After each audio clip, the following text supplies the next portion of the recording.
What's up, mates, and welcome back to the show. Today, I sat across from somebody that I've followed for a very long time. Alexander Cortes, known in the X world and to the bro scientists as AJAC Fitness. He's one of the OG bro scientists. He's been putting out valuable information on all things health, fertility, and training for about 16 years. So it's safe to say he's been around the game. He's learned a lot. He knows what a fad is and how to identify it. He knows what the big rocks are and why you should be stacking them. So we talk all about fertility, what men should be optimizing for, what women should be optimizing for. We get into peptides in the world of things like GLPs and the semaglutides. We talk about longevity. We talk about his training philosophy, his journey, and what we can expect from the future of evolving health science. Let's get into it with Mr. AJAC Fitness, Alexander Cortes. Alexander, welcome, mate. Known to many as AJAC Fitness, known to me for a long time as AJAC. You're kind of, yes.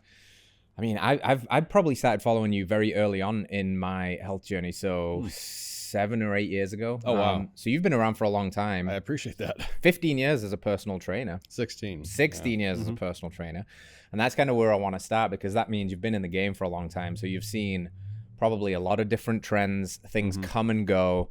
The good shit usually sticks, right? But there's always some fluff coming through, and now we've got this whole new sphere of like peptides have entered the arena recently and all this stuff. So I'm just really excited today to pick your brain, because you've got a lot of skin in the game and a lot of time and a lot of experience, and I think it's always good to speak to people that have been around for a long time. Yeah, well, let's do it. Yeah. What do you think are some of the biggest movement myths that are still popular today, like exercise stuff, muscle growth stuff? What are some of the things that you wish we could finally eradicate from the sphere of thinking around training myths? That's a good question. Bad ideas to get rid of. I don't know that I've ever actually framed it that way in terms of like, what would I get rid of, or like, what I wish we could move past? Yeah, I would say from a fitness perspective, like fitness knowledge, we're in a golden age. We know more than we ever have, and like we're discovering more, things that 15, 20 years ago, even 5 years ago, circadian health. Yeah, right. For example, like that's become very prominent, becoming more established now. That was not taken seriously, let's say, even a decade ago. True. A lot of, let's say, functional medicine conditions, leaky gut is now more recognized. Subclinical hypothyroidism is becoming more recognized. Yeah, as far as movement myths specifically, I think there is still a lot of sort of fear-mongering amongst the general public on the safety of just basic resistance training. Yeah. There's still old beliefs, like is lifting weights bad for kids, stunts your growth? I still get asked that question, even going on 15, 16 years. Crazy, right? I heard it stunts your growth. I'm like, it's not going to stunt your growth. Even amongst women, lifting has taken off a big way. Yeah. Booty training, but you still get the questions like, I don't want to do the man exercises. Things like that still exist, which just I find funny. Is running has sort of made a resurgence. Well, is running bad for your knees? Yeah. So there's always a movement hesitancy, but like my perspective, the way I look at it, like I'm very pro movement positive. On a very just simplistic level, if you can get people moving and exerting themselves and doing something strenuous, like that's good. Obviously, we can get specific with like my preferences. I prefer people. I think people should be resistance training, lifting weights. Yeah, I obviously, my self training, I have much more of a bodybuilding focus because that's what I enjoy. But for the overall like health and general public, I'm agnostic. If you can do something and you like it and it gets you into a more vital state, awesome. Yeah, just keep doing it. I find it very distasteful at this point where people get very judgmental. Even going back to, let's say, like CrossFit, for example. Right. I remember the CrossFit wars over a decade ago. CrossFit's terrible, or CrossFit this, CrossFit that. I'm like, CrossFit won. Yeah. Lots of people like to work out in groups. There's a social aspect to it, which is extremely powerful. Can the methodology, programming be bad? Yeah, sure. Yeah. Yeah, sure. That said, did it get people relatively fit? Yeah. Does it get people doing mostly productive movements? Absolutely. Did it get the overall public more movement educated or just more curious? Yes and yes. Cool. Like, overall a win. Yeah, overall thumbs up. Like, Yeah. do I do it personally? No. Yeah. Do I think it's bad? No. Just again, like personality preference. There's that idea that the best training is really the one that you enjoy doing, because it's the one that you'll do for the longest time, and consistency is important. It's funny you mentioned CrossFit in particular, because the only thing I ever did with CrossFit really for years was kind of make fun of it, because it's just easy to make fun of. Not in a way that, like, again, I'm kind of like you, where if somebody's moving, and I think that's awesome.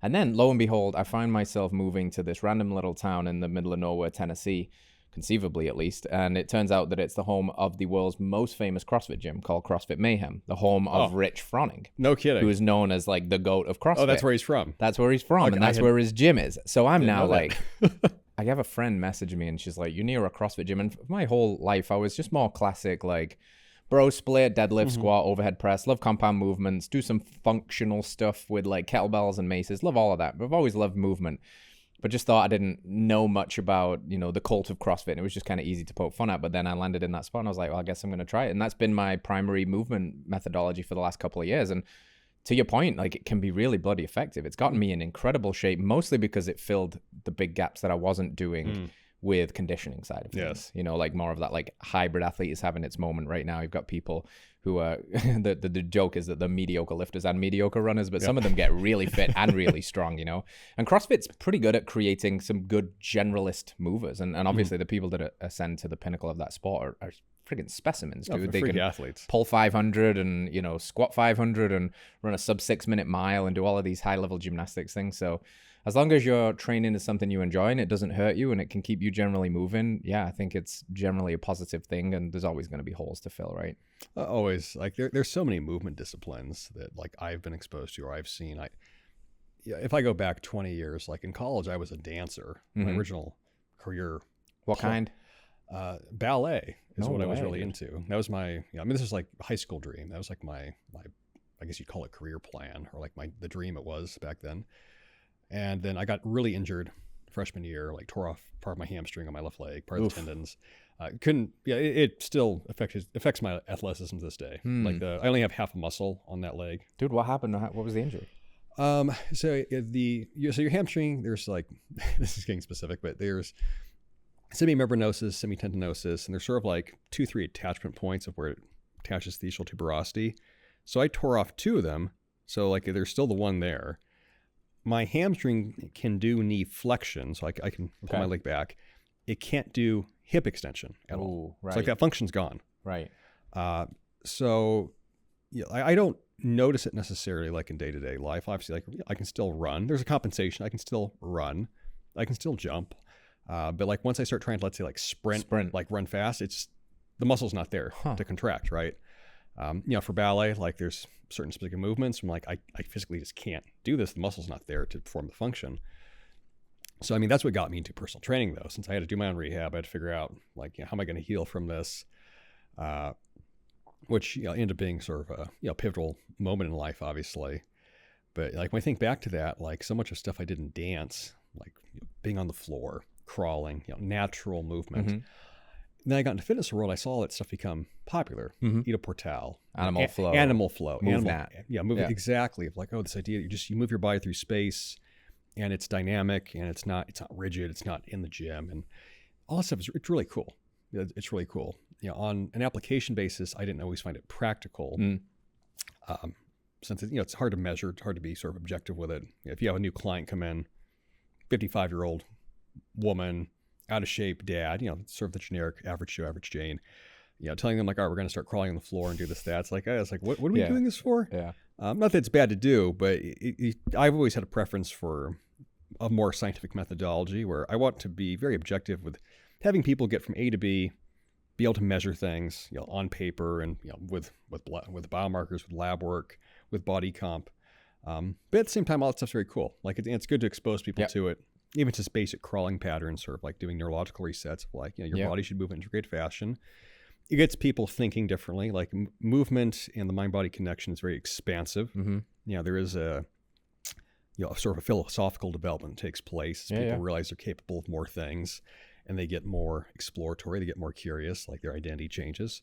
So all that stuff's awesome. But it was also funny at the same time to see those kinds of things become very trendy in fitness. Is like, wow, this is really groundbreaking. I'm like, this is sort of just like taking a modern dance class, like 101. But if your conceptualization of human movement and athleticism is solely, let's say, this like a sport, and then the gym, like I could see where it'd be, perhaps very novel. Yeah.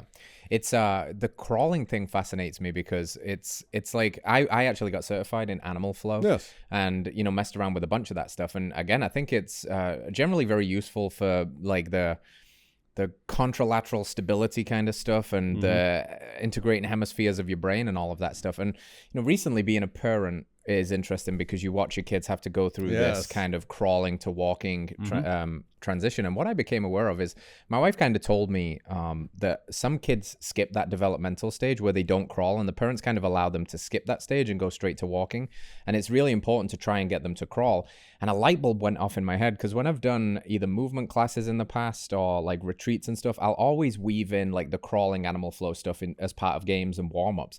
And I've seen a non-insignificant amount of humans that cannot crawl, adult humans that can't do it. And I was like, wait a minute, what do you mean you can't crawl? You could see they get on the floor and I'd be like, move like this. And you could just see like malfunction. And I'm now thinking like developmentally, I wonder if they ever skip that stage as a child. So there's like a movement repatterning that needs to happen in a lot of people. And I always think of movement like a language essentially, and like diversity of language. Generally speaking, the more language you can speak, the more applicability and usefulness it's got. So I'm a big fan of the ground-based movement stuff for that. I think it generally helps with mobility and awareness in space, proprioception, which probably gets more important as you age, because one of the primary things we run into, after 60 is kind of the classic falling over and not being able to get up.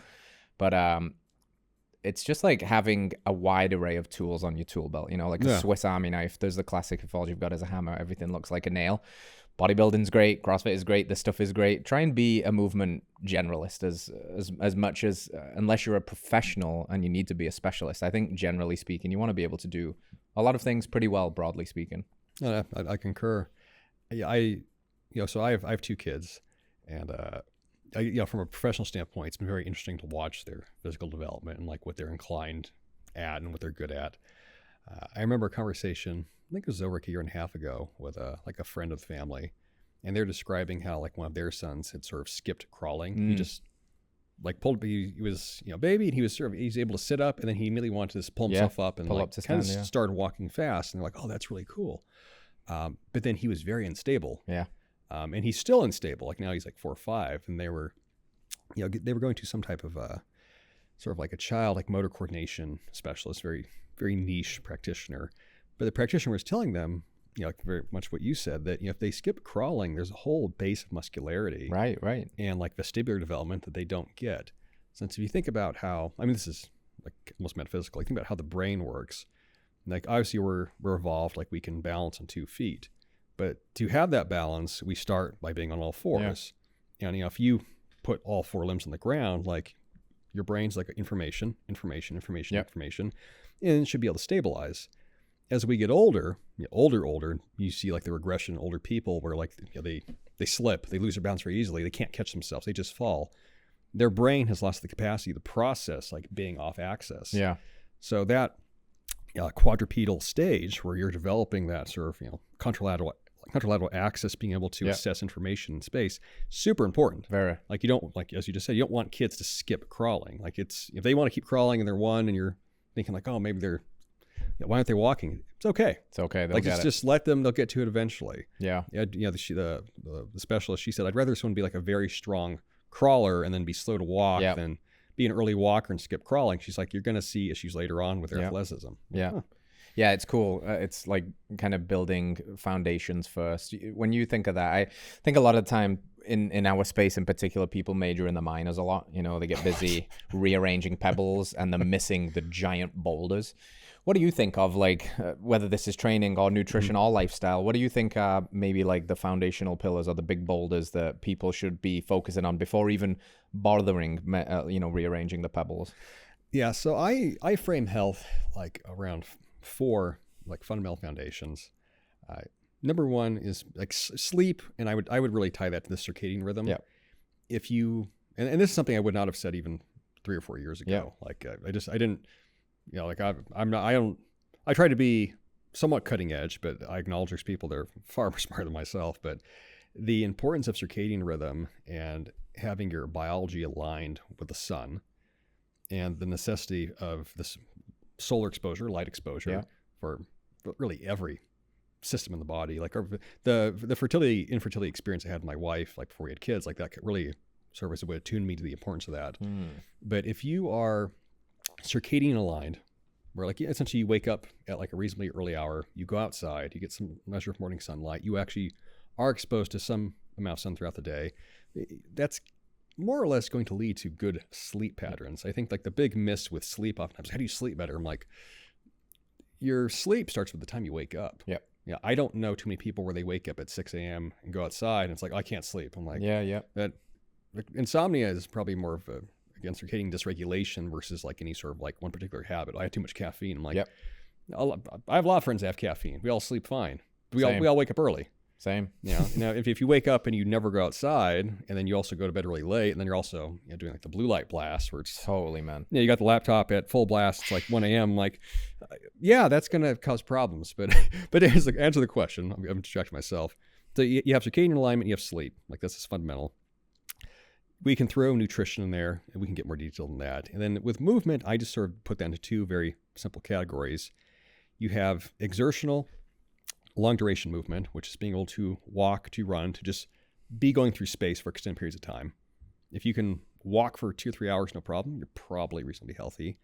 And then you have intense short duration movement, which is actually exerting yourself and doing things where are probably going to be more complicated, more loaded.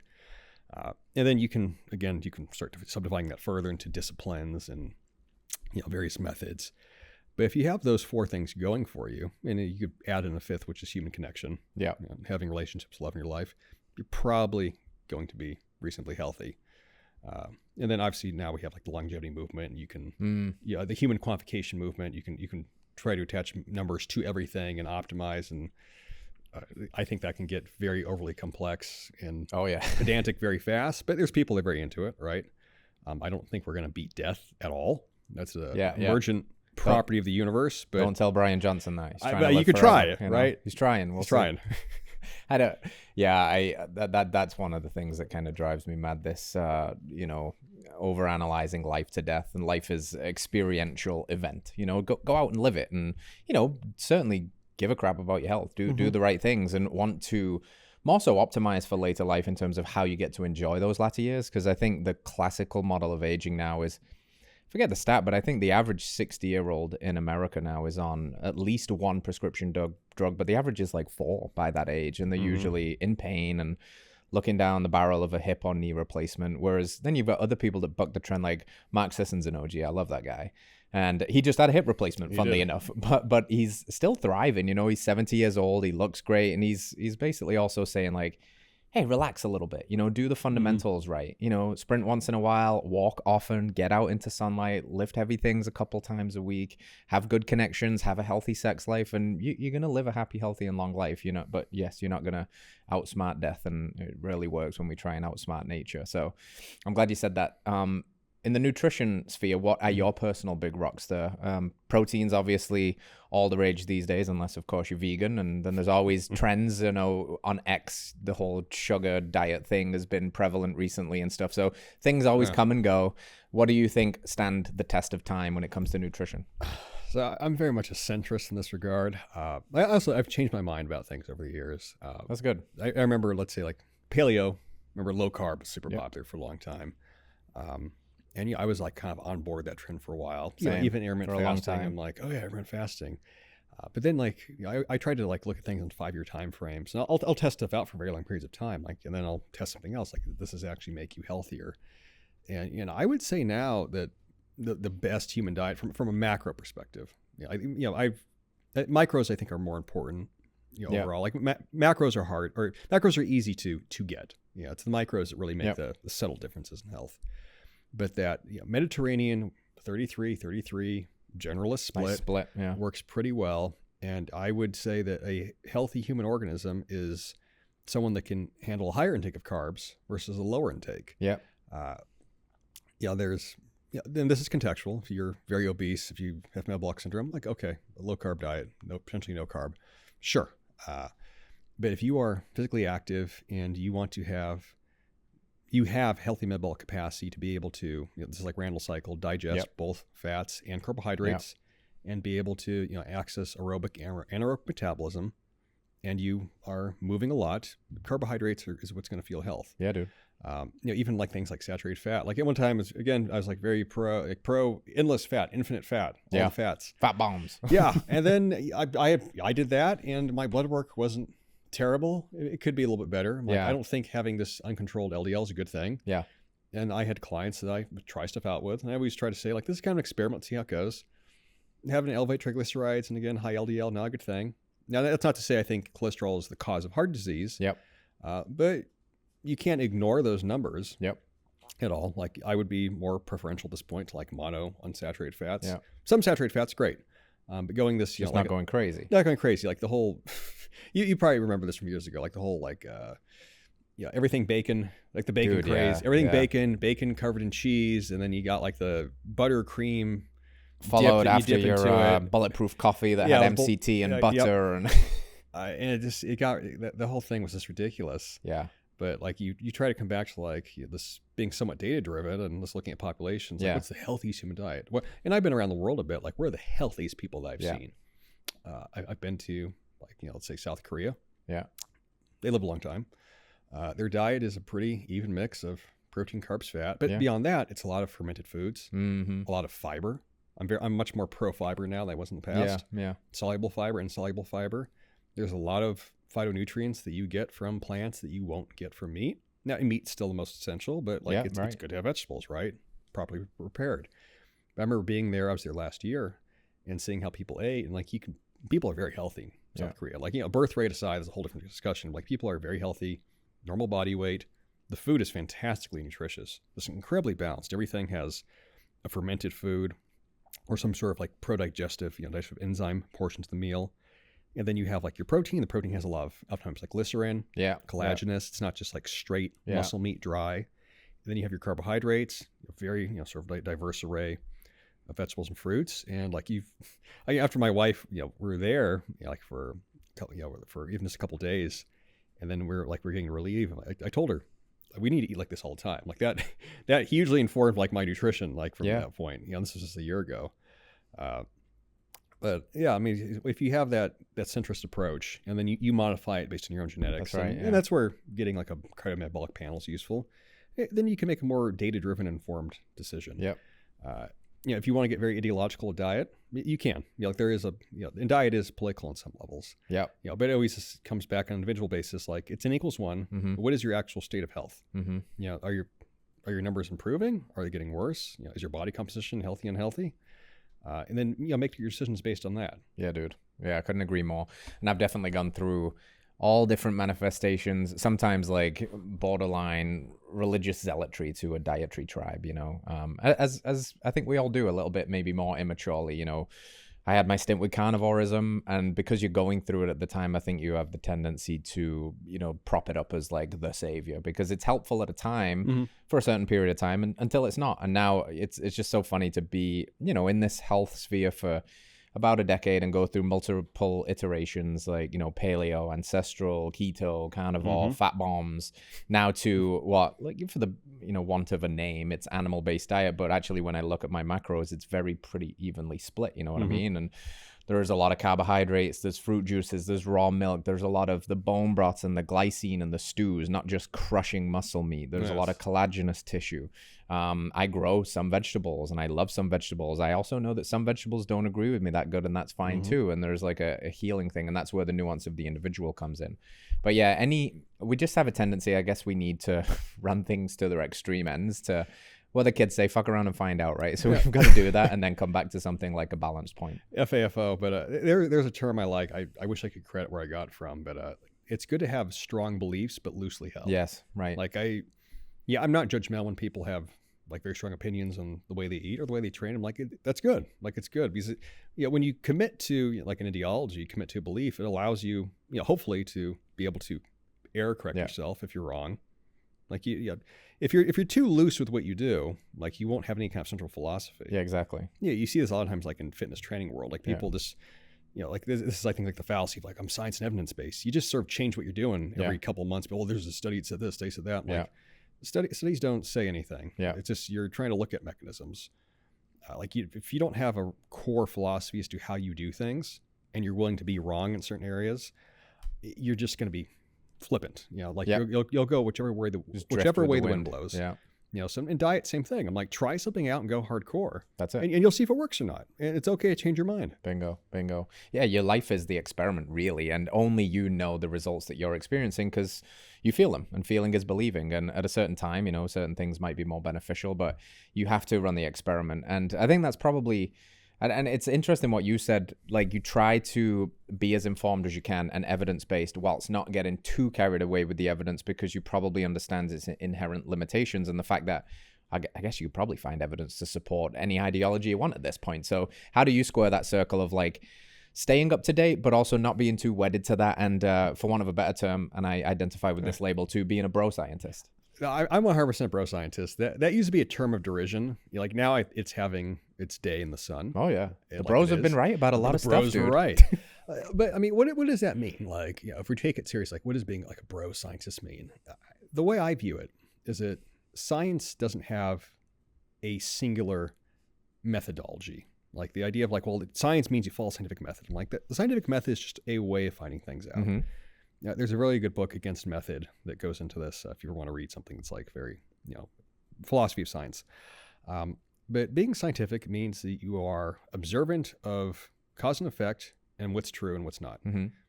And like that's essentially it. If you go back to the days of Aristotle, ancient Greek philosophy, and like they're trying to think logically, they're just looking at the world around them and they're identifying relationships. And there's no way to double blind test anything, right? And a lot of what they thought was wrong, but a lot was also directionally accurate or correct. And you're just looking at the world like, okay, like what essentially makes sense? Like I'm trying to identify A to B and B to C and elucidate mechanisms. And with bro science, like for me, like on a most simplistic level, it just means you have a bias towards real world outcomes. Like that's best definition I think I could give right now. Like what does bro science mean? I look at outcomes and what works and has worked historically. And then I weigh that against whatever the new developments are, innovations. Yeah. And I love innovations. I love thinking about things differently. Maybe we can discover new things, but like, what do we know has worked historically? What's Lindy, to use that term? Yeah. And what, maybe might work in the future, changing things. Even like, let's say, talking about a controversial subject, which we can talk about, maybe like the vaccines. Yeah. Like, why was I not pro, mRNA vaccines? Like when those first came out. It's because I'm anti-vaccine? No, but those were untested. Bingo. They were untested. There wasn't a true control group for those. It was like, hey, we're going to roll this out really fast. And if it has side effects, like, I guess we'll find out. All right. Like, I'm not going to be part of volunteering for that one. I'll be the control group that doesn't get it. Yeah. Yeah. And as it turned out, there were side effects. Right.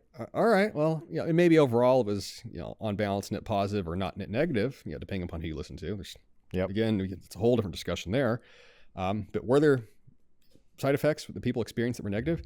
Oh yeah, there were, definitely. Okay, so like, why did I get the vaccine? Because like I said, like I know how science is done. Yeah. And for something that is experimental, never been tested before, and is going to be rolled out like mass population, I'd prefer to see other people use it before I adopt it. Yeah. Same thing with training methods. Every year there's the same arguments in fitness about high reps or low reps, or length and partials, or like what or range of motion, or like what's the most productive exercises. I would argue we haven't really made much, real progress in training methods since maybe the 1980s, 1990s. Well, you can train low volume, moderate volume, high volume. If you talk to any good bro bodybuilding coach, they'll tell you have to figure out what works for you. Okay. Yeah. N equals 1. You can do low reps, moderate reps, high reps. You can do all of them. It all kind of works. You have to figure out what works for you. N equals 1. The productive exercises haven't changed since probably 1950. Yeah. Like you do bicep curls for your biceps. Yeah. Maybe we got some good machines now that kind of match the strength curve. Okay. Yeah. Has anything like really innovative come out where like, oh man, this changed the whole game? Like not really. I get maybe high intensity training, 1960s. You can get by in doing one set. Right. For like a, minimum level results. Okay. You could pick up a book from 1975, probably do the program, get awesome results.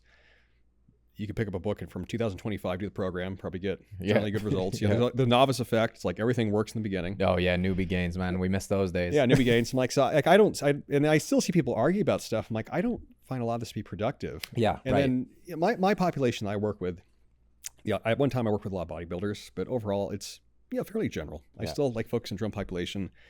And that's, speaking financially, that's where the money is. Like helping regular people get healthy. Joes, You help, the super bros where it's like, I'm trying to figure out the best way to get like bifurcated biceps definition. I'm like, that's awesome. Like I'm really into that. The average guy doesn't. No. That's a whole different world. Yeah. Whole different language, whole different linguistics. I was on a podcast yesterday with a friend where we were talking about that. He's like, he looks at like the hardcore guys. He's like, I just don't know what they're talking about a lot of the time. Like, that's a really good point. Like it keeps me grounded. I'm like, like, because what they talk about, what they focus on is so different, so far removed from the regular person. It's a good point, yeah. But, for regular people, it's like you do compound movements, train your whole body. If you want to get muscle-centric, you can. If you want to get movement-centric, you want to start running more. Like you have a lot of range to do lots of things. Yes. So like what's the 80% kind of like in the middle? Yeah. That gets the most results for the broadest range of people. That's really what I care about. And then like the more niche stuff, more specialized stuff, that's sort of its own like a brain candy conversation. When you're talking with another professional or a specialist, you can go into the weeds. Yeah. But to try to extrapolate that down to general population, a lot of stuff will get lost in translation. Yeah, for sure, man. When you were saying about like the old book versus the new book, there's that idea that if you want a new idea, read an old book, because mostly things are just going to keep playing themselves out, and people will package it in different ways and call it, myo, this, that, and the other, or blood flow restrict. It's all coming down to first principles, like similar stuff like intensity, adaptation of the nervous system, good food, enough rest, do it at a frequency that's stimulating enough and not too much. And, you'll get most people most of the way there. And then the other people that want, like the striated delts or whatever, cool, that's a different conversation. Awesome. But for the most part, those people will figure it out too, because that's what they're interested in. Most people just generally want to like look good, feel good, look good with the clothes off, feel good, be able to do the things in life that they care about a lot, have fun with the significant others, be around for the children, and, do something that is stimulating for them along the way, which is why I think learning new skills is fun, though. Have you gotten into any like martial arts or anything like that over the course of the years? Yeah, no, I did the last couple of years. I got really into Muay Thai, like 2020. I was in Thailand. I was doing Muay Thai. The whole country was shut down, so it was kind of like a different experience. It's so awesome, eh? I got really into Muay Thai for a couple of years. I just started jiu-jitsu. Yeah. Okay. I restarted jiu-jitsu after starting it like over 15 years ago. Yeah. I just started jiu-jitsu again. But at this stage, like I'm not going to be a professional bodybuilder. No. Like I didn't have the genetics to be a pro bodybuilder or pro powerlifter. Obviously my one athletic artistic endeavor didn't work out. So, I view fitness and training as like I'm fit so I can live. I don't live necessarily to be fit specifically. So it's a difference of the divergence of path. But keeping your brain fresh, and then especially at the age when you get into your even I'm 36, you get into your 30s, and you realize a lot of people sort of stop learning new things. Yeah, they do. Which is a very premature age. But like they legitimately don't do anything new. Yeah, there's nothing. Any kind of skill, whether it's an instrument or a language or just I've been terribly teaching myself kind of how to code the last year, vibe code, just learn the basics of it because it's fun. Yeah, like just you always want to be in acquisition state. It keeps you young. Yeah, I agree. It just on a very basic level, like just keeps your brain growing new neurons. You don't stay stuck mentally. But martial arts, super fun. I got really into boxing as well the last few years. I taught myself. Well, I didn't say taught myself. I had coaches, but learned how to box. And I would encourage, especially any man, when you have, you don't need to be a pro fighter per se, but if you have a level of competency in combat sports, it changes both your identity and then how you view big time interaction, and it gives you a level of competence you'd never have otherwise. Big time. Teaches you how to be tough. You learn that your body's very resilient. You can take a hit. It's not scary. It also reframes a lot of things, even like watching movies and sort of seeing how people who are, let's say, untrained view violence and how divorced it is from actual reality. Yeah. I mean, like you watch movies, like it's a very famous fight scene. Captain America in the elevator knocks everybody out with a punch. I mean, he's like crazy strong, right? You know how hard it is to actually like knock a guy unconscious with one shot, and then to do that repeatedly, like with 10 dudes. I'm like, Yeah, I mean, if you land a punch perfectly, obviously, like you could knock someone out, but concussing a guy that you're actually trying to fight you back can be really challenging. No, it's so hard. Fighters will fight 25 minutes, 12-round fights trying to do that. I was going to say. So you watch stuff like that, or I just various things that I didn't realize how stupid I was in regards to violence and fighting until I learned how to fight. Like, oh wow, this is very different from movies. Yeah, martial arts films stuff. Everyone's blocking everything, right? Yeah. You're like, try to block more than 2 shots in anything. Try it. Yeah, try it. Right, that kind of stuff. But it's also incredibly fun, right? So much fun, dude. I don't think there's the best male bonding you could ever do comes from combatives. Agreed. Yeah, whether it's wrestling, jiu-jitsu, just pick something. Judo doesn't matter. Just pick something.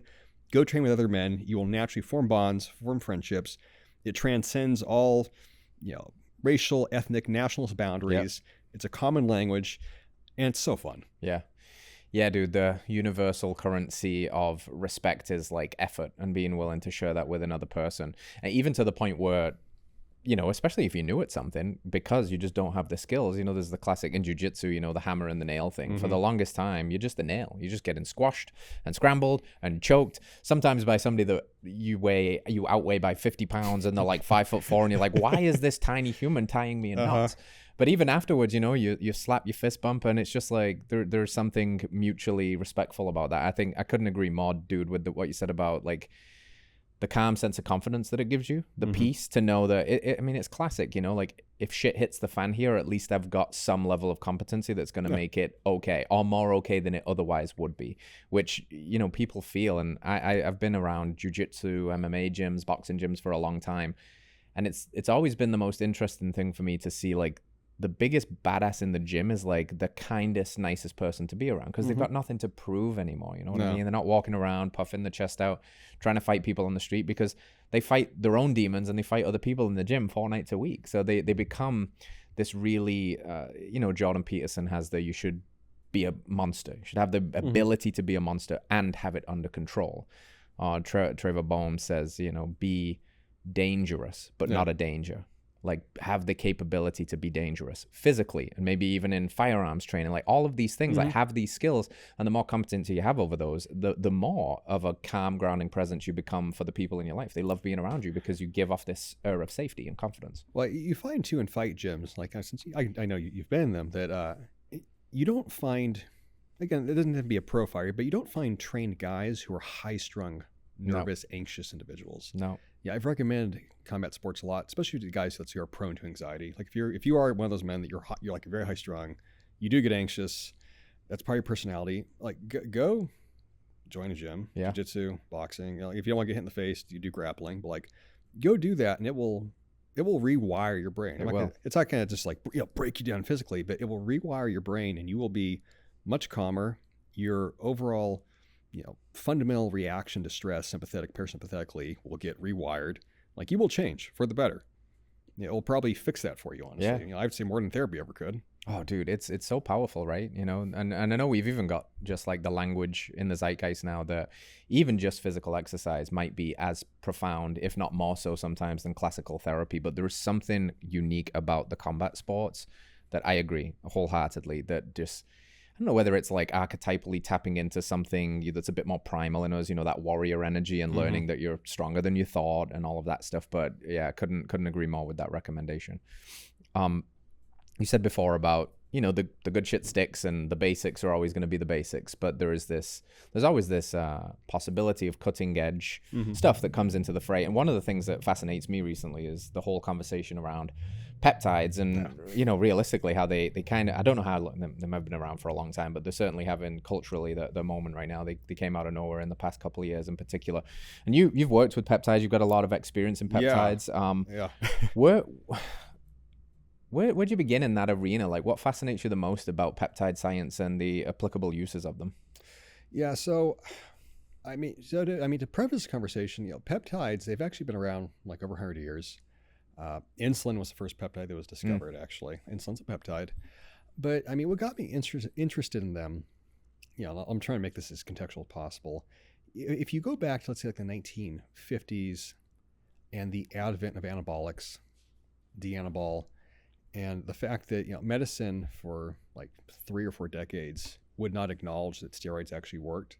And not that I've never used anabolics, but I grew up and I came up in a gym where a lot of guys used them. It's like, wow, these work for building muscle and strength. They work. That took like legitimately like 40 years for mainstream science to say like, yes, they do in fact work, which we laugh about now, but like that's how long it took. And then, so like peptides though, my like direct experience with them started, I think it's 7, 8 years ago. I had an injury. I tore my MCL in my left knee, dancing actually. I was trying to do ballet still, but tore my MCL, had a partial like Achilles, not quite a tear, but like a pretty good strain. I was like, okay, like this art is not working for me anymore. 2, I'm like, I need to heal from this. And then I had a friend of mine, Jay Campbell, was like, Jay, like, is there anything I can take that will just speed up the healing process? He's like, yeah, like try out BPC 127, try out TB 500. Like, here's kind of the dosage and where you can purchase it and inject it and just give it 2 weeks and see what it does. And I healed up in like a month. Yeah. I was like, oh, wow. And I always try to be very agnostic, since you have to acknowledge the possibility of like placebo, nocebo effect. Of course. It worked because I wanted it to work. I'm like, on balance, I'm like, I'm going to always approach trying things with the expectation that nothing will happen. Yeah. Let's just see what happens. And the recovery was really fast. The doctor I went to was like, wow, that was an incredibly fast recovery. Like, what'd you do? It's like, oh, I took some things, right? Took some peptides. He's like, what are you talking about? He never heard of them. But yeah, that was my foray into it. And then, peptides from a fundamental aspect scientifically, they're pretty basic. It's strings of amino acids. Anything that's, it could be a dipeptide, it's 2 aminos. It could be a tripeptide. It could be a larger polypeptide where it's up to 50 aminos. And then once you go beyond 50 amino acids, it's a protein. But you get into like the science of them. Your body has thousands of peptides it uses for everything, every kind of cellular signaling, every type of enzymatic pathway. They're used for everything. So as I started researching it more, I'm like, wow, this is like a legitimately fascinating branch of like medical innovation. Well, how come we've never heard of them? And then you realize like, oh, they've been around for decades. Insulin's a peptide. There's around 80 plus peptide drugs in the market today. But the reason they really broke into mainstream like public zeitgeist was because of Ozempic, GLP1, and then contrary to a lot of misconception, GLP1s have been around for about 25 years now. So they actually have a pretty good safety profile. And then Ozempic was a modified version of GLP1 where it lasts longer in the body. Like the amino acid chain was modified where it doesn't get digested as quickly. And then now you have things like so you have semaglutide, which is Ozempic, then tirzepatide. Now there's Reta. That's hot right now, right? That's hot right now. That's still, it's a research chemical, but a lot of people are using that.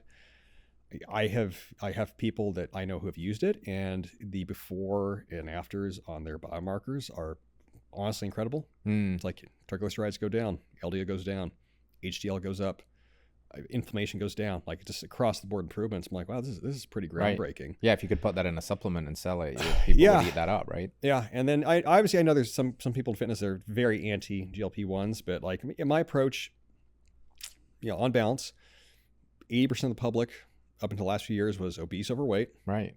Human health got worse for essentially 3-4 decades in a row. Fitness industry, we know a lot. We know how to reverse things, but we never innovated any truly scalable solutions. Yeah. Like, CrossFit made the obesity rate go down. Nothing made the obesity rate go down because we live in an obesogenic environment. Yeah, right. And the next frontier for obesity science, because obesity is a disease, is what can we do that will change the brain and help rewire the brain to change people's behavior? Well, we have the GLP-1s now. So overall, they're making a very positive impact. Now, of course, do they have side effects? Absolutely. I mean, I'm not saying they don't have side effects. Can they be overdone, improperly titrated? You have to use these things carefully. You have to start minimum effective dosing. You have to do all the necessary lifestyle changes at the same time. Nothing changes, because if you use a GLP-1, it's not as if like the diet process changes radically. Yeah, that's right. No, you have to do all the things you normally do, but you are cognitively going to make it an easier process. Not just from appetite, but you'll have what I call like the cognitive space phenomenon of people who use them, where they don't have the normal, desire that they had for food or for binging behavior or addictive behavior in general. Yeah. They're also being studied for alcoholism and drug abuse and actually like things like that. They'll break addictive behavior chains. I had a client had that we got on them for weight issues, but then he was like, the craziest thing is I had this pretty intense Zyn addiction to nicotine, and I just stopped taking Zyn. Yeah. Like almost overnight, seemingly. And he was like, that was very surprising to me, but the whole desire thing just went away for it. I was like, whoa.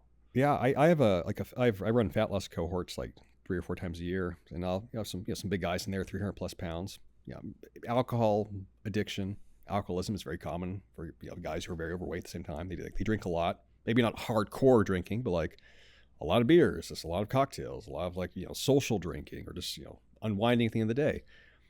I've had a number of guys that's like, all right, like GLP-1 is entirely optional. If you want to do that, like tell me if you're going to do it.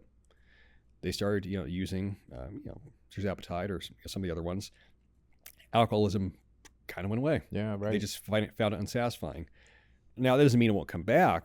Since I've developed sort of protocols in place where rather than you take them, let's say, and like you immediately stop when you hit your goal weight, take them for the same amount of time it took you to hit the goal. So if it took 6 months, stay on another 6 months. And clinical data wise, it is very safe to take long term. Yeah. You actually go look at the clinical research. People were using them for up to 12 months. Yeah. But now you have a whole year of ingraining very good psychological habits. That's right. And allowing the bad habits to essentially sort of wither away. Neurons that don't fire together die together. Yeah. To flip the phrase. And then you go back to eventually you come off it and it's like, wow, I'm a new person. That's right. Yeah. The identity's changed. Yeah. You rebuilt the identity. So like I'm pro GLP-1s in that sense, but those aren't the only peptides, right? We have things that can help connective tissue healing. Right. GHKCU is another one that's become very popular. Also been used in cosmetic industry since the 1970s. That's not well known per se, but it's got a lot of human data around it. There's some cardiovascular mitochondrial peptides. I think are going to be the next big thing.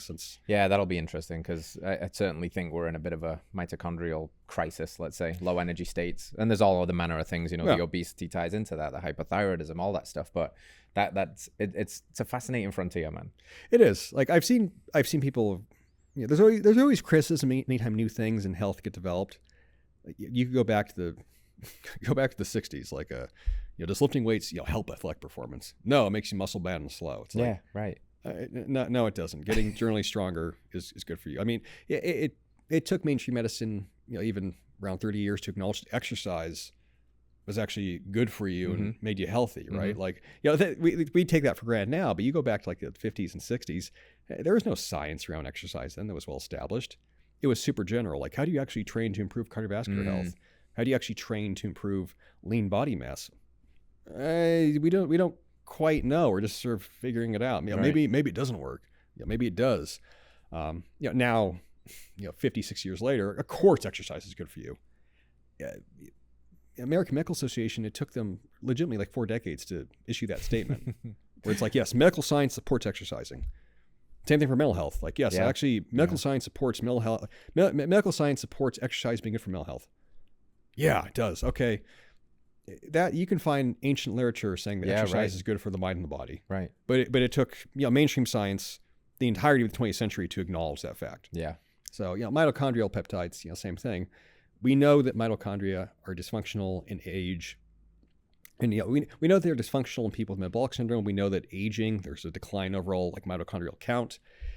We know that for fertility specifically, like your mitochondrial health is a huge thing. Like eggs are extremely mitochondrially dense tissue. Mitochondrial transfers, actually like our exploratory technology. Sperm have 6 mitochondria, per sperm. Every time you, for a man, every time you ejaculate, you're potentially losing hundreds of billions of mitochondria. Whoa. Yeah, like that's interesting. You are. So like you need to keep up that supply by living a energized, vital life, right? So some of the peptides, like it gets very particular with them, but where they are enhancing the production of ATP or improving fat oxidation, like this is really cool stuff. I'm sure 20 years from now we'll be like, oh, of course it works. Of course. Yeah, that was like, how could you argue with this? Yeah. But now they'll always be the naysayers, like, oh, it's trendy. How do you know that works? I'm like, I know that doing cardio and building muscle is good for you, and that builds your mitochondria. So I'm going to bet there's probably things we could take that could enhance that process. Same way you can take vitamins. Yeah, dude. To make up for deficiencies.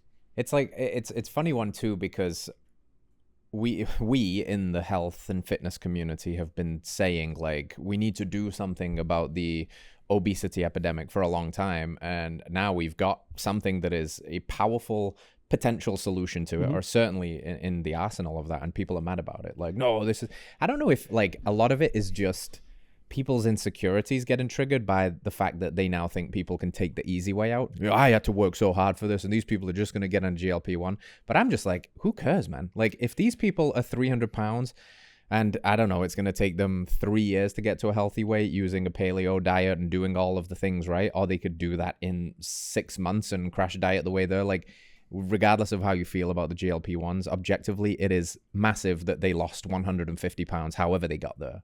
Then let's worry about building the habits and the identity and stuff. But yeah, like you said, there's always going to be side effects. And I know muscle loss and all of that stuff is prominent. And that's why you tell them to eat protein and hopefully get them on a resistance training program and all of that stuff. But don't be mad and cry for a solution. And then when the solution comes, you know, be like, this isn't the solution we wanted.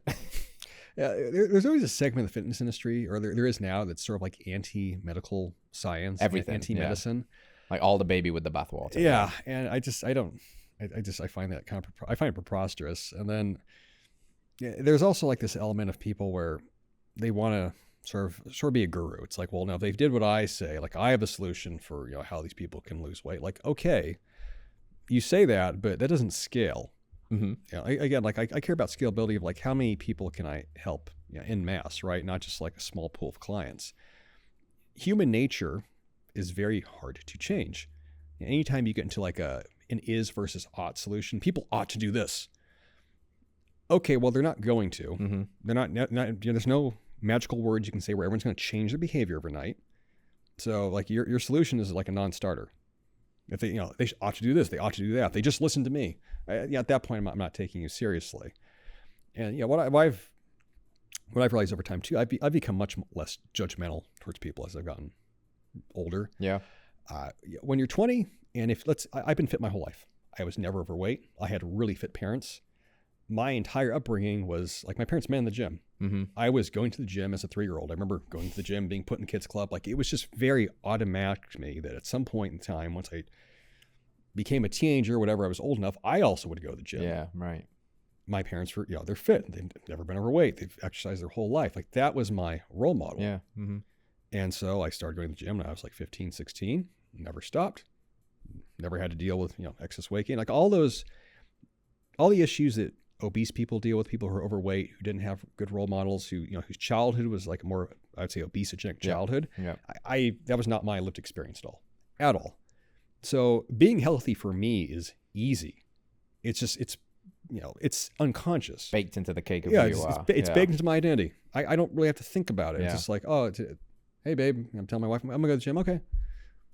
Now, let's say it's the reverse. Let's say I'm someone that didn't grow up with that. Let's say I grew up with obese parents and healthy parents and an obese family, and everyone eats, and everyone's encouraged to eat, and everyone's kind of chunky. And, you know, and then, you know, maybe I'm like an inactive kid, or like, you know, I'm really bad at sports and I don't have the identity of being a good sportsman. And so you're a gamer or something. Yeah. So I grew up, and now I'm in my 20s. I'm trying to get healthy, and I'm working against 25, 30, 40, however many years of patterns of behavior and thinking and false beliefs. And then also like my social circle, which is sabotaging me. That's really challenging. Oh yeah. Yeah. Like, yeah, that's where like the arguments about willpower, like you just need more willpower. I'm like, you know how hard it is to force a change? And you talk to anyone that has successfully lost weight, let's say who was really obese, it's this really long, difficult, painful, torturous stop process that takes multiple years. And when they do it, it's incredible, right? It's like, wow, that's great. It's like, I wish other people could, you know, go through, you know, 3.5, 5, 10 years, 20 years of you struggling with your weight. It's like, no, I'd actually like people to not struggle that much and get there faster. Right. Yeah, I have clients that were at one time 300 pounds. You know, now they're normal body weight. And they, you know, some of them started like using GLP-1s, like sort of halfway through the process. They're like, oh my God, I wish I had this at the beginning. Yeah. And the thing is, it's motivating because like the changes are actually happening. And for the first time in their life, they're not in like a mental battle with themselves. Like I'm looking forward to the changes happening. Yeah. And I feel enthused about it. Like the motivation question of like, how do you keep someone motivated? You keep someone motivated by removing obstacles and making them feel like what they're doing. Feel results. Yeah, exactly. Getting them results. Like they're getting results faster. It's like, this is the best thing ever. Thumbs up, great. Yeah. Awesome. Yeah, I agree, man. That's a really good take. And yeah, the other side of that coin, like this mass inner alchemy and transformation of reversing everything that you are to become this person, is awesome if you can do it. But like you said, it's messy and it takes a long time. And if we can have things along that journey that can be like accelerant fuel, like lighter fluid on the fire that causes it to, then hell, man, use them. And we'll get there a lot faster. And then we can really, you don't have to try so hard to rewire all of this stuff as much as you become it in the process of the doing, and that seems like a pretty good solution to me. And, caveats aside, I haven't used peptides. I have used BPC 157 actually. And it's very, very similar story to you, probably in a similar timeline too, because it was probably 7 or 8 years ago. The only person that I could find talking about it on the internet was Ben Greenfield. He was probably shooting him into his penis or some crazy shit. And I was living in the UK at the time, so free healthcare, right? Whatever that means. So I got my MRI.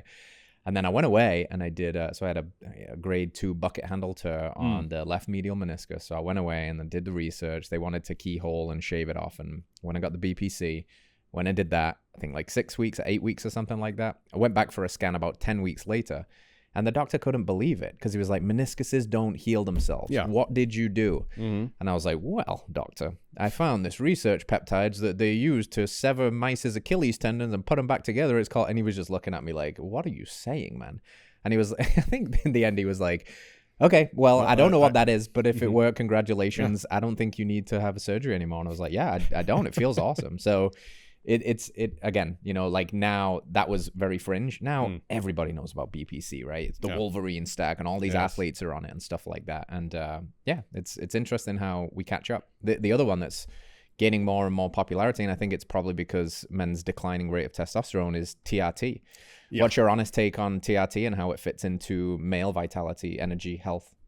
Yeah, so my mentor for that, again, my good friend Jay Campbell, like he wrote, like literally like sort of wrote the book on testosterone replacement therapy probably back in 2014. So I've known Jay over a decade now. But testosterone replacement therapy, it is life-changing, like if you have clinical need for it. I've seen, like the arguments of like, you should try to get your testosterone up naturally. You should. Like I'm not in TRT myself. My test levels are great. If at a certain point your test levels start to decline though, and you want quality of life and you want to, perform not just younger, but just perform better overall, it's worth looking into. The research around that and like the understanding of it, you go back 10, 20 years ago, you were told it would cause prostate cancer. It would cause cancer, period. It was bad for you. Now it's the reverse. We have about solid 40 years of men being on TRT, HRT, hormone replacement therapy, and actually reduces cardiovascular risk. It helps you retain lean body mass and improves cardiometabolic health. And it's the practice of titrating it correctly, where you get your dosage up to the right level of, being high normal, not super physiological. Yes, right. Like you're not, obviously, if you want to go this full steroid, like that's a different story. That's going to come with health ramifications. And maybe that's 150 milligrams a week. Maybe that's using testosterone propionate every day. Maybe it's using cypionate twice a week. Maybe it's using testosterone gel, which can work for some guys. And you learn to monitor your lab markers, and you perform a lot better. I've a group of TRT guys, like one of my many sort of training groups I have. There's probably about 300 guys in that group. Everyone loves it. Like it's a night and day difference. Now. That said, like you do have to be very proactive with your health, become your own doctor. But I mean, that's one of the big sort of shifts in consciousness that's happened in the last, I'd say like 5 years since COVID. Like people want to be their own doctor. Yeah, right. And for the first time in history, especially with LLMs, AIs now, we actually have the tools where you can find good information, you can access really brilliant people, and you can make informed decisions about your health, and you can understand what your numbers mean. You're not just bringing a PDF to like what is this? It's like you can actually learn about like, okay, what is like my estradiol, my thyroid, like, why does that matter? Like, what is the actual range? What's the functional range? Where should it be at? My ApoB, my ApoA. Like medical science is, again, innovated a lot, and we've democratized, that information. So it's really cool. In TRT, like I would tell a guy, if you are in your 40s, 50s, and you're considering it, like it could be very life-changing for you. And then the old fear too was they'd make you like infertile forever. Like your nuts are gone. That's false. If you do it correctly, where you are on a therapeutic dose, as I call it, and you're taking HCG at the same time to maintain testicular function, because you don't want that organ to atrophy, you don't want your balls to literally atrophy, you can be on it. And like weirdly enough, a lot of guys will actually still get their girlfriend, wife pregnant while on TRT. That's a very common phenomenon. And if you do think you need to come off it because you want to have another kid, most guys that do this are more of an advanced age, usually past child conception years. But if you do, you can come off it and the functionality will return. And then you can go back on. I've had a number of guys do that just fine. Like it's just again, like the old mythology that, permanently renders you infertile and your nuts shrivel away and you got Tic Tacs. I'm like, that's not true anymore. Like we've learned how to do it better over the years. This is not the 1970s. It's not the 1980s. We're not telling guys to blast once a week. The science has evolved immensely.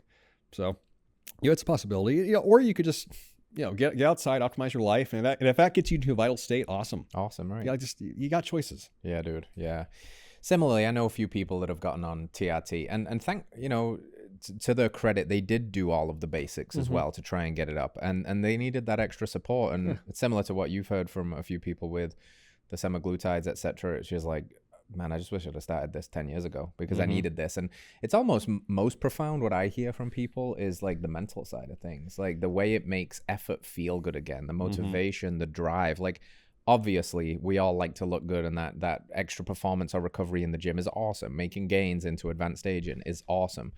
But like palpably, you spend an hour in the gym a day, 5 or 6 days a week, but the rest of your life is not the gym. The rest of your life is like, how do you feel when you've got to file your taxes or do this work thing or clean up after the kids? And these guys are like, I've got like my energy back. I've got my life back. I've got my libido back. I'm just on the front foot in life again. And I think that, as we see the decline in, what's the stat now, that testosterone is down about 50% in the last 50 years? That is correct. It's down. It's crazy. Testosterone's down about 30%.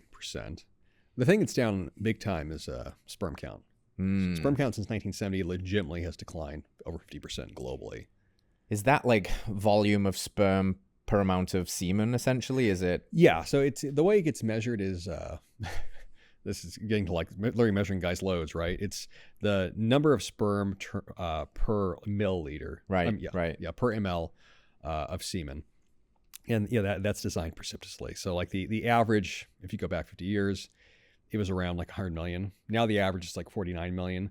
Subfertile is considered like 20 million. So okay, if you do we're on the track. Yeah, if you do like rough approximation, like 1 in 4, 1 in 5 men a day are infertile. Dude. So that's something like with the fertility company I have. Like I'm constantly blasting out that message of like for this young men of like, hey, before you ever get married, you want to have kids, like get a semen analysis done. Yeah, do it. Like go jerk off in the cup. Like no, go actually do it. Find out what your numbers are, because you might end up in your 30s. You might get married one day. And then you're going to go through a very painful experience of like trying to get your wife pregnant, and you'll probably just get told to keep trying for like a year, and then it won't happen. You end up at the fertility clinic, and then hopefully the doctor will tell you to get tested, because sometimes they don't. They'll just be like, it tends to be very like female focused, like the wife, right? You'll finally get tested, and you'll find out like, oh, my sperm count's 19 million, and only 1% of them are viable, and 40% are DNA damaged. And they've really bad morphology. It's like, oh, shit.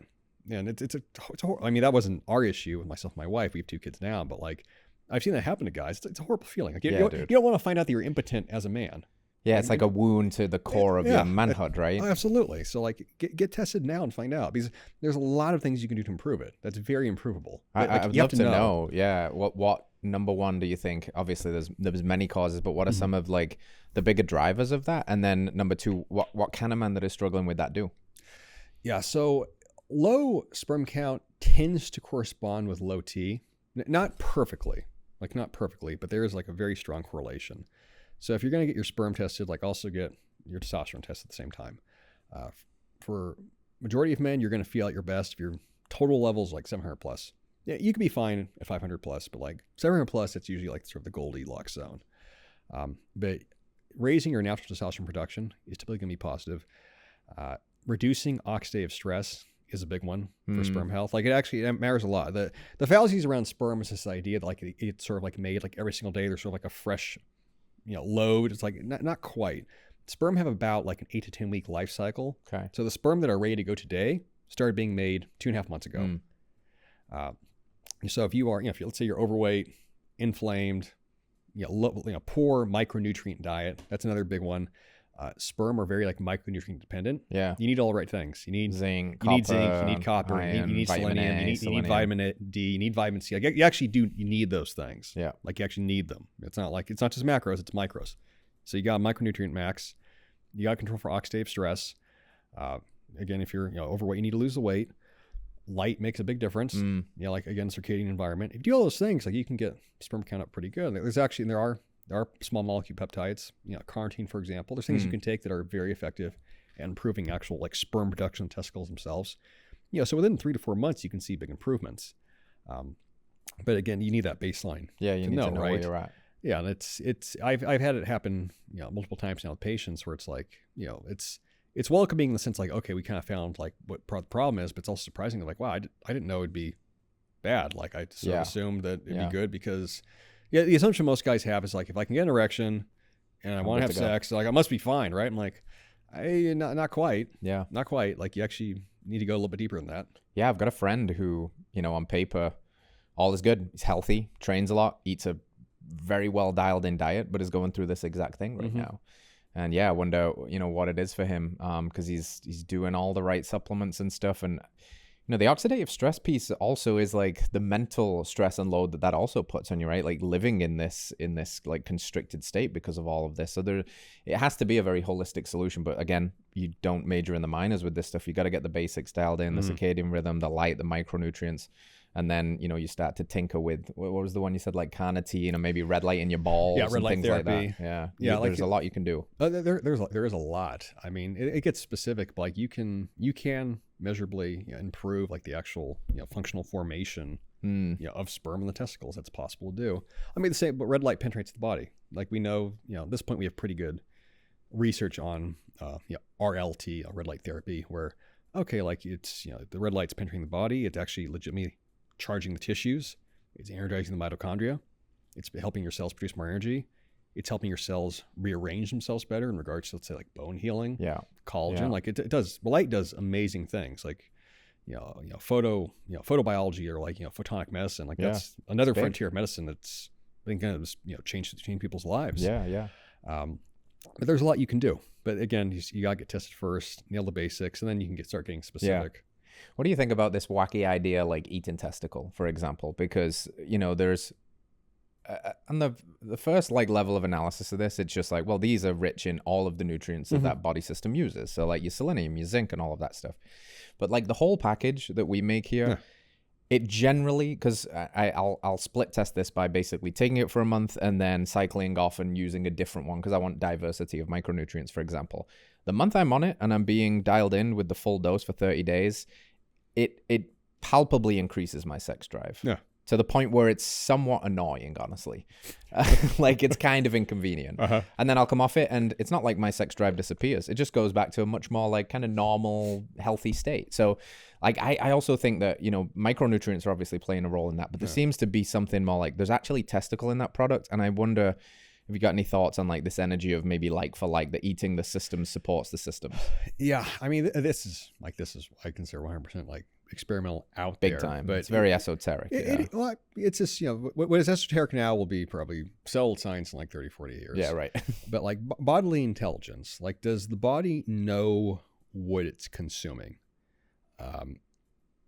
I would say it does. Now, what does that mean for actual functionality of organs? I'm like, that becomes kind of hard to test.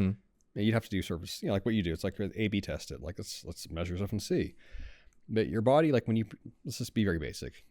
If I eat protein, does my digestive enzymes, does my bio change to sort of match digestion? Yeah.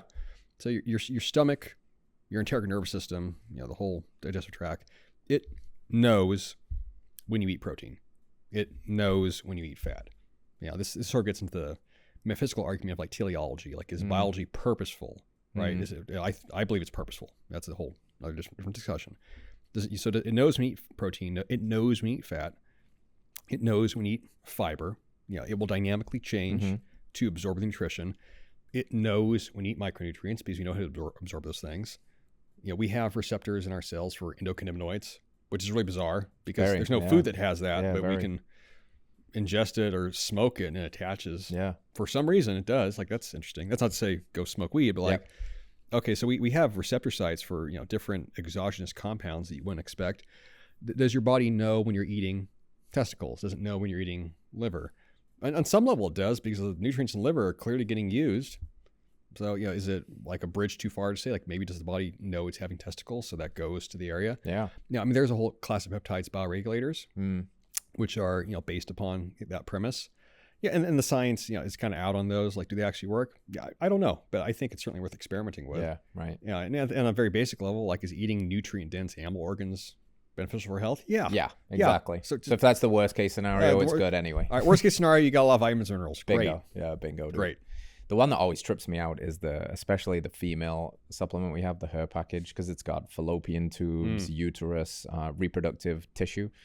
And it just like reading the reviews and seeing them come in from real people that are like, you know, we had infertility issues and I've taken this for 12 weeks and we got pregnant, or I lost, you know, lost my cycle for 2 years and it's back, or intense PMS. It's just like, whoa, there's something really powerful here. Could it just be like saturating with micronutrients and people are nutrient deficient? Sure, but there could be something else going on. It's just fascinating, and I just feel great taking them. So why wouldn't I carry on? You know, absolutely. So, you know, as we get ready to wrap this one up, I want to close this loop on Ferta, because I think it's fascinating what you do. So you kind of help address the male side of things. Is it your wife that does the female side of things? And you know, tell the story a little bit, if you don't mind. I'll try to. I'll pace through this. So Ferta. So my wife and I met in 2018. She'd been on birth control for a long time for acne. She came off it, and then she didn't get her menstrual cycle back for like 12 months went by. And at that point, I was like, okay, something's off. So I knew I wanted to marry her and have kids, but we spent like 3.5 years trying to get a diagnosis, and went through like the whole infertility world, which for anyone that's listening, if you ever go through that, like it's just painful and confusing and very broken and unhelpful. And like, you have to hope you get the world's best doctor who like, it's sort of like you're playing lotto. Yeah. And then you just sort of what get told is it like, just do IVF. It's like IVF. And then you find out, if you really research it, IVF, it's only successful like 1 in 4, 1 in 5 times. So, you know, it's like a 75% failure rate, super expensive, really hard on the body for the woman. Yeah. And, you know, for the man as well. Like, okay, we're going to need to get semen. We're going to need to hopefully fertilize some embryos. You get into the whole ethical question of like, okay, we got, right. You know, and hopefully that, you know, that process works, and there's a whole implantation. It's so many things. And we didn't want to do any of that. And this is going back a couple of years now. At the time, I'm like, I was very surprised that we couldn't find a doctor that could tell us what was actually wrong. So it took over 3 years to get a diagnosis, which was hypothalamic amenorrhea. So in her case, like, she was, it wasn't just the birth control. She had also like been sort of like a fit chick personality. Yeah. Liked being really lean, you know, having abs, like this low body fat, high stress. And, you know, even when she came off, she was still like working out 2 hours a day. Yeah. You know, want to be like, you know, stay really, you know, stay skinny, stay, you know, muscularly defined. And then her hypothalamus had to sort of stop signaling to the ovaries to produce the necessary sex hormones. So like, hormone balancing, as I found out, for women is 100% real. Yeah. It's a real thing. Like the whole infradian cycle over 28, 35 days, you can, there's research and data on all this, you know, using natural procreative technology. And now you have things like the urine strips, you know, or even like, you know, the rings. You can, you know, even doing blood work daily, you can measure hormones over the course of 4 to 5 weeks, and they will go up and down. And there are certain numbers, target ranges you want to be in. Like, that's 100% real. And that system is very sensitive to stress and nutrition, and just, you know, overall spiritual wellness. Like, it's a real thing. Hormone balancing is a real thing. But we got the diagnosis, and then she started essentially, the solution was so simple. That's what like drove me crazy. It was, all right, you need to gain X amount of weight, which, it sounds obvious now, but like, I didn't know at the time, the ideal body fat range for women for prime fertility is around 22, 28%. Yes. Skewed more towards the higher side. Like, so like and this is a common thing in fit chick. It is fitness very world common. Where it's like the girls, like, you know, like the CrossFit abs, chicks, for right? example. They have no menstrual cycle. It's like, no. If you're a woman and you actually want to be fertile, like, you're going to have some softness to you. Yeah. Probably might be around 25% body fat. Yeah. But she gained weight. She like way lowered her stress level, stopped working, was this, you know, sort of enjoying, you know, being a housewife.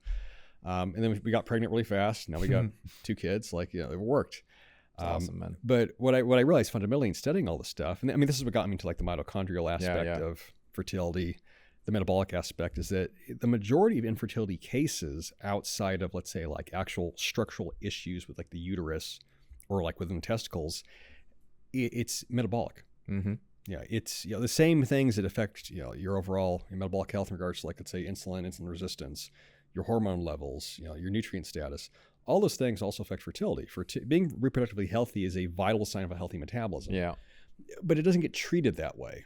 And when we went through the whole infertility spear, at no time until we found like a functional doctor did we ever get told like, hey, part of the reason why maybe you're experiencing this is because like your metabolic hormonal health is like out of balance. No one said that to us. Yeah, right. It took us multiple years to get that kind of answer and come to that.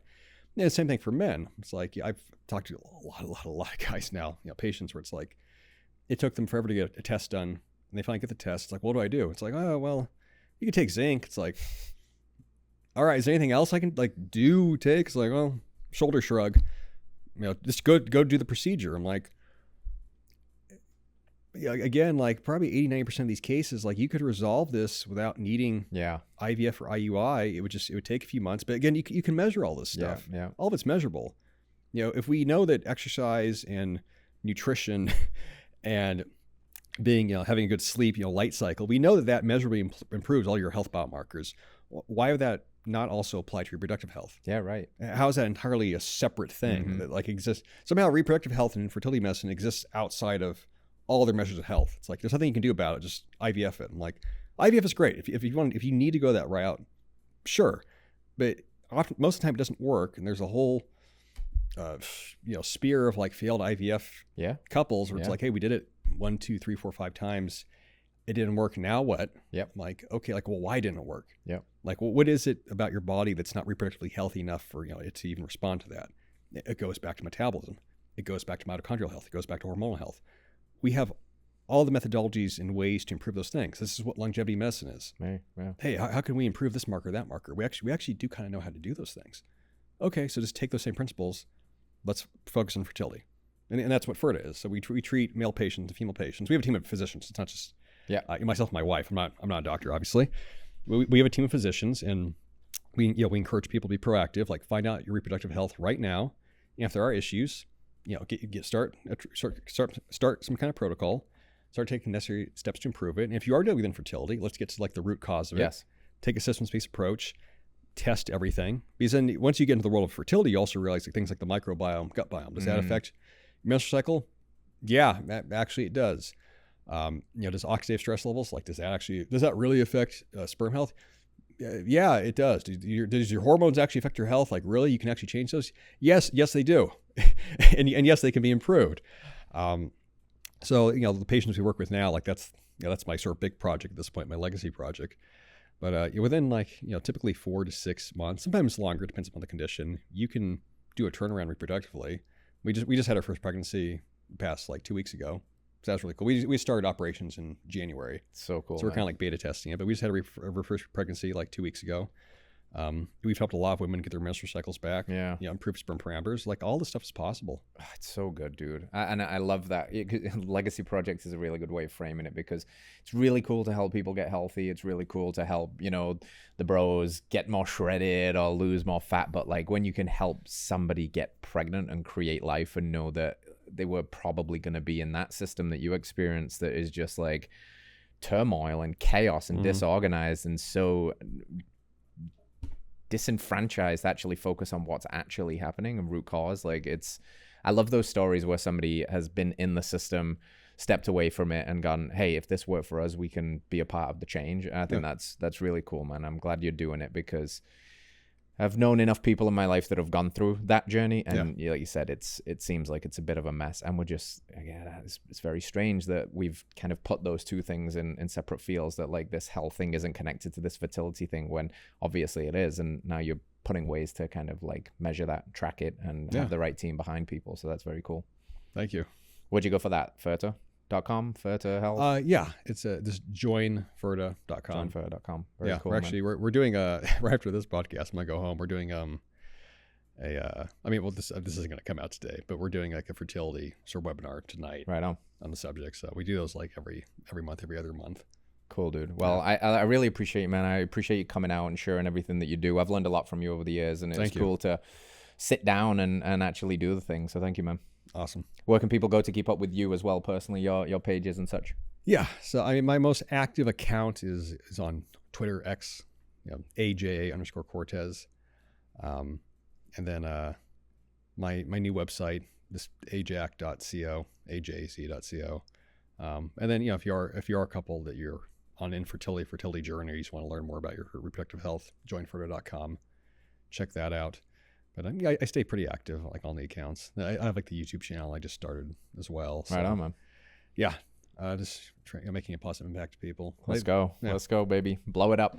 You lot stay radical. We'll see you next week. Thank you very much. Peace. All right, friends, thanks for tuning in to another episode of Radical Health Radio. We got a fresh new podcast for you every Wednesday. If you enjoyed the show, consider liking, subscribing, reviewing, and rating us on your podcast platform. It helps to spread this message of radical health. We'll see you next week.